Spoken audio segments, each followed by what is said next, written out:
Assalamualaikum warahmatullahi wabarakatuh. Apa kabar anak-anakku sekalian?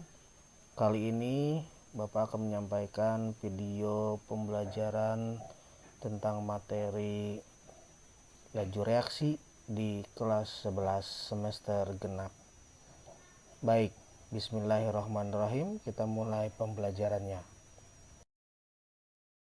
Seperti yang sering Bapak sampaikan kepada kalian, bahwasanya yang disebut dengan reaksi kimia adalah reaksi bagaimana perpindahan dari reaktan menjadi produk.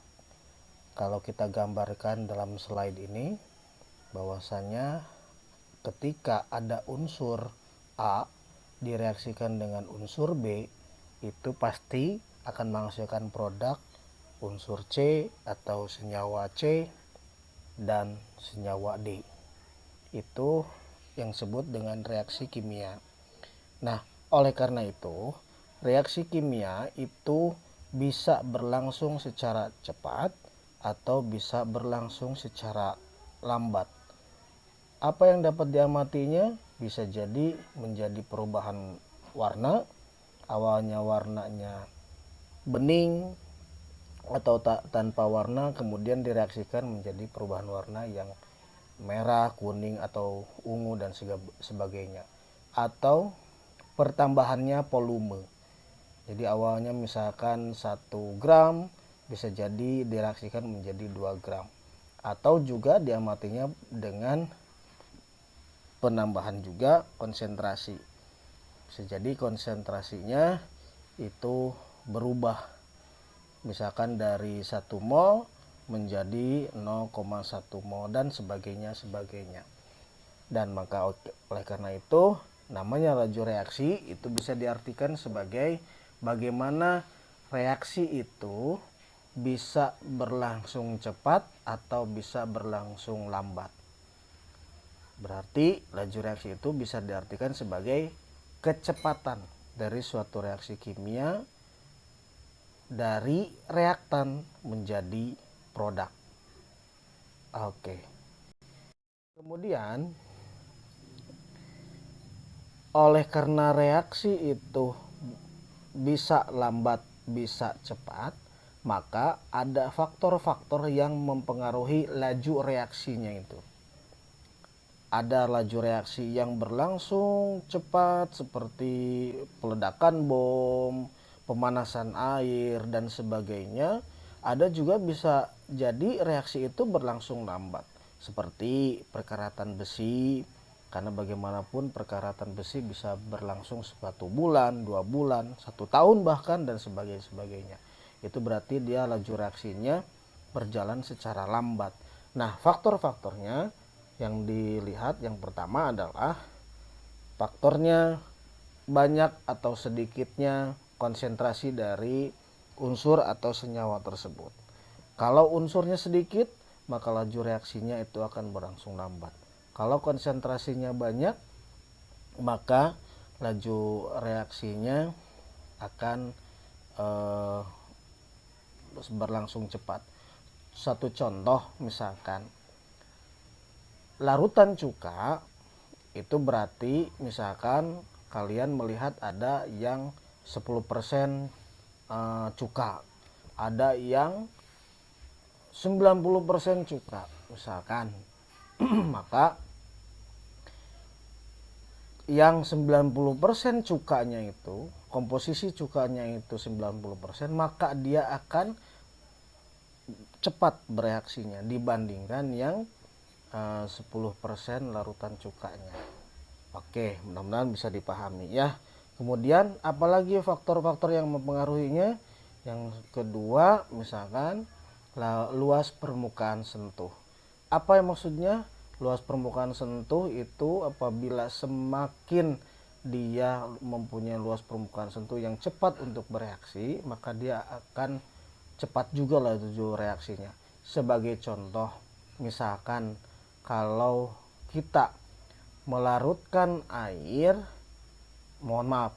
melarutkan gula yang butiran dan kemudian melarutkan gula yang dalam bentuk gula batu, maka akan lebih cepat melarutkan gula yang dalam butiran, karena luas permukaan bidang sentuhnya dari yang butiran itu lebih mudah untuk bereaksi dengan air dibandingkan gula yang dalam gula batu itu.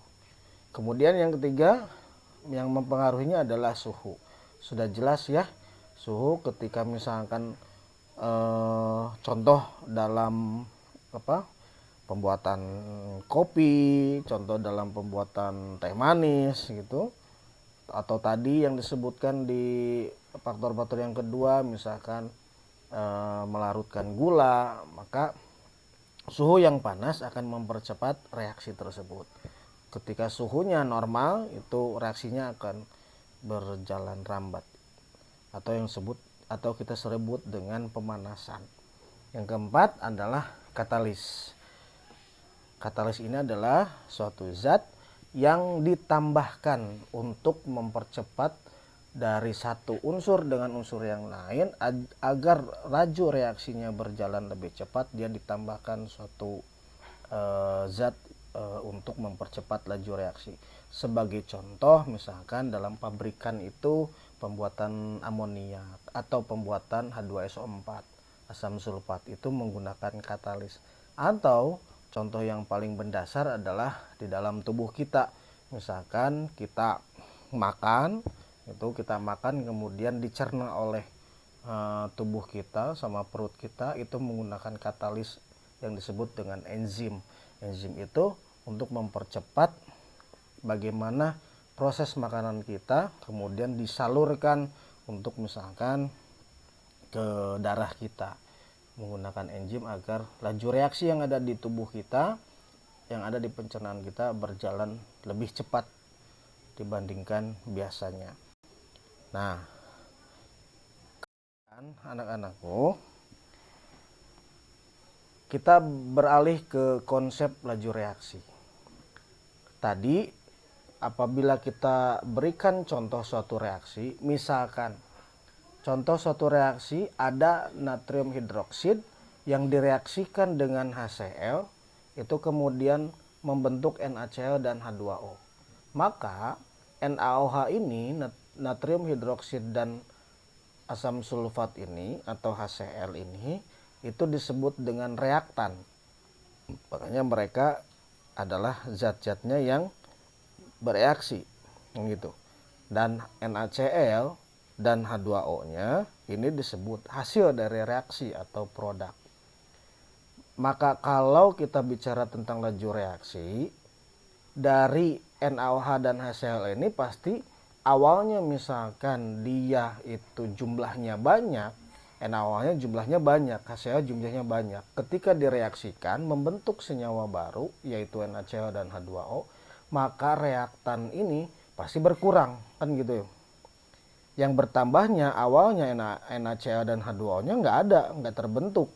Tapi ketika sudah direaksikan dari NaOH dan HCl, akhirnya terbentuk NaCl, maka ini ada penambahan dari senyawa yang diproduk gitu ya.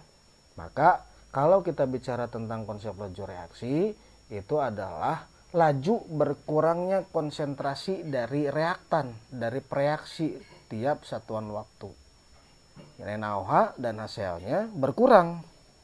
Nah, lajunya persatuan waktunya berapa penghitungannya, itu yang disebut dengan laju reaksi. Atau juga laju reaksi itu bertambahnya konsentrasi dari produk per satuan waktu. NaCl awalnya tidak ada, tapi karena dia menjadi zat baru atau senyawa baru hasil dari reaksi NaOH dan HCl, maka dia menjadi bertambah gitu. Bisa dipahami ya. Maka laju reaksi itu dirumuskan sebagai molaritas atau konsentrasi dibagi sekon atau waktu. Satuannya V sama dengan M per sekon. Molaritas per sekon. Nah, ketika misalkan diberikan grafik Contoh misalkan ini adalah konsentrasi dari larutannya, dari zatnya. Ini waktunya yang berjalan. Misalkan ini yang merah ini adalah dari reaktan. Awalnya dia tinggi konsentrasinya, besar. Misalkan 1 gram atau 10 gram misalkan ini. Awalnya NaOH dengan hasilnya misalkan 10 gram misalkan. Tapi karena dia sudah bereaksi, maka dia akan berkurang. Maka grafiknya turun. Nah, berdasarkan waktu laju reaksinya. Waktu bagaimana dia proses melakukan reaksinya menghasilkan NaCl. Nah, sedangkan NaCl dan H2O sebagai produk yang awalnya 0. Dia nggak ada awalnya 0. Tidak ada NaCl. Tapi karena dia kemudian hasil reaksi dari NaOH dan HCl, maka dia grafiknya naik karena mendapatkan hasil dari NaOH dan HCl. Itu yang disebut dengan grafik antara konsentrasi per satuan waktu dari reaktan dan produk. Maka apabila kita rumuskan dari rumus yang awal, apabila kita rumuskan dari V sama dengan molaritas per sekon, maka ketika kita mencari laju reaksi NaOH-nya berapa? Laju reaksi NaOH-nya itu berarti sama dengan min delta atau jumlah awal dikurangi jumlah akhir dari NaOH itu sendiri dikurangi waktu yang dibutuhkan atau waktu yang diperlukan untuk bereaksi. Kenapa ini ada tanda min? Itu tadi ada pengurangan yang awalnya jumlahnya banyak karena dia sudah menjadi suatu produk, akhirnya berkurang. Gitu. Kemudian ketika kita mencari laju reaksi HCl juga sama, min konsentrasi awal dikurangi konsentrasi akhir atau delta konsentrasi HCl dibagi waktu yang dibutuhkan. Sekali lagi, kenapa ini hasilnya min? Karena dia awalnya banyak kemudian menghasilkan zat baru. Ini mereka ini NaOH dan HCl ini sebagai reaktan. Kemudian apabila kita mencari laju reaksi dari NaCl, hampir sama rumusnya, tapi di sini ada plusnya. Karena apa? Dari jumlah yang awalnya tidak ada, kemudian dia didapatkan sebagai produk, sama dengan H2O. H2O itu awalnya misalkan tidak ada, dibagi satu persatuan waktu, ini jadi menghasilkan nilai atau angka plus atau positif. Nah, kemudian ketika misalkan kita mau mencari perbandingan, dari perbandingan ini laju reaksi NaOH ini berapa sih, laju reaksi dari HCl ini berapa sih, kemudian ini laju reaksi dari NaCl berapa sih, atau H2O ini berapa sih, menggunakan perbandingan dari laju reaksi masing-masing dari suatu senyawa tersebut, kita bisa melihat atau sama dengan perbandingan dari koefisien yang ada pada reaksi tersebut. Contoh misalkan di sini laju reaksi dari NaOH berbanding laju reaksi dari HCl berbanding laju reaksi NaCl dan berbanding laju reaksi H2O itu sama dengan 1 banding 1 banding 1 banding 1 banding 1. 1 ini dari mana? 1 ini dari koefisien ini. NaOH ini koefisiennya 1. HCl juga koefisiennya 1. Kemudian NaCl juga koefisiennya 1 dan H2O juga koefisiennya 1. Jadi itu apabila melakukan perhitungan perbandingan laju reaksi itu sama dengan perbandingan koefisien pada persamaan reaksinya. Baik, supaya lebih jelas kita coba menggunakan contoh soal yang sudah ada Bapak siapkan. Contoh soal di sini, ke dalam ruang yang volumenya 10 liter itu direaksikan 0,1 mol gas N2 atau nitrogen dan 0,1 mol gas H2 atau hidrogen dengan persamaan berikut. Dalam soal tersebut sudah diberikan persamaannya. N2 ditambah 3 H2 menghasilkan 2 NH3. Ini koefisiennya sudah setara. Ini persamaan reaksinya sudah setara. Di mana N2 ini nilainya koefisiennya 1, H2 ini koefisiennya 3, sedangkan 2NH3 ini koefisiennya 2. Kenapa di sini N-nya 1? Kita coba hitung. Di sini jumlah N-nya sudah 2, di sini jumlah N-nya sudah 2. Di sini H-nya ada 6, di sini berarti H-nya pun sudah 6. Berarti reaksinya sudah setara. Setelah reaksi berlangsung selama 5 detik, ternyata masih tersisa 0,08 mol gas N2. Jadi reaksinya direaksikan antara N2 dan 3H2 itu direaksikan terbentuk NH3, tapi ternyata dalam reaksi tersebut itu ada sisa 0,08 mol gas N2 yang masih tetap N2 gitu. Jadi ada residu lah, ada sisa dalam reaksi itu. Selain NH3 ternyata N2-nya masih ada gitu. Yang ditanyakan, tentukan laju reaksi berdasarkan A. gas nitrogen yang bereaksi atau laju reaksi N2, yang B. gas hidrogen yang bereaksi atau laju reaksi H2, dan laju reaksi dari NH3 yang dihasilkan. Baik, kita coba hitung. Nah, mol N2 yang bereaksi itu mol awalnya ternyata mol awalnya itu 0,1. Kemudian mol akhirnya karena tadi yang disebutnya ada sisanya 0,08, maka dihitung 0,1 dikurangi 0,08 itu menghasilkan 0,2. Ini baru mol. Nah, karena konsentrasi itu sama dengan molaritas, ingat ya, jadi konsentrasi itu sama dengan molaritas, maka molaritas itu sama dengan mol per liter. Jadi mol ini per liternya berapa? 10 ada dalam soal.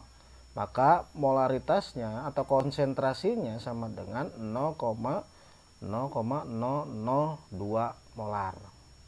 Jadi setelah ini baru bisa kita hitung laju reaksi dari N2 adalah, ini sudah melakukan perhitungan ini, kita masukkan 0,002 ini dibagi waktu yang berlangsung gitu.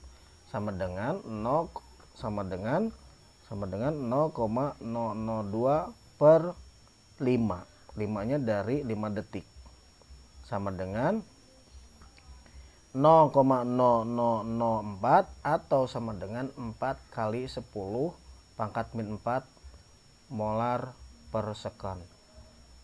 Kenapa sekali lagi ini ada tanda min atau negatif? Karena dia sebagai pereaksi atau reaktan.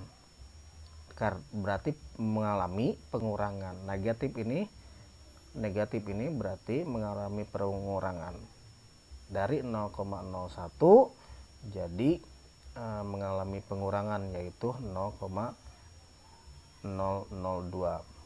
0,02. Ini untuk jawaban yang A. Jawaban yang B-nya kita bisa menghitung berdasarkan dari perbandingan yang tadi. Perbandingan koefisien reaksi. Contoh misalkan, karena yang sudah diketahui adalah laju reaksi dari N2 dibanding laju reaksi yang ditanya yaitu H2. Perbandingan koefisiennya berapa? 1 banding 3. 1 banding 3 ini. Maka pernyataan ini kita bisa buat seperti ini. Pn2 per pH2 sama dengan 1/3. Kita coba perkalian silang pi H2 dikali 1 sama dengan pi H2, kemudian pi N2 dikali 3 sama dengan 3 kali pi N2. Maka pi H2 sama dengan 3 kali 4 kali 10 pangkat min 4 sama dengan 12 kali 10 pangkat min 4 atau 1,2 kali 10 pangkat min 3. Sekali lagi, tanda negatif ini berarti dia menunjukkan dia sebagai reaktan yang bereaksi mengalami pengurangan.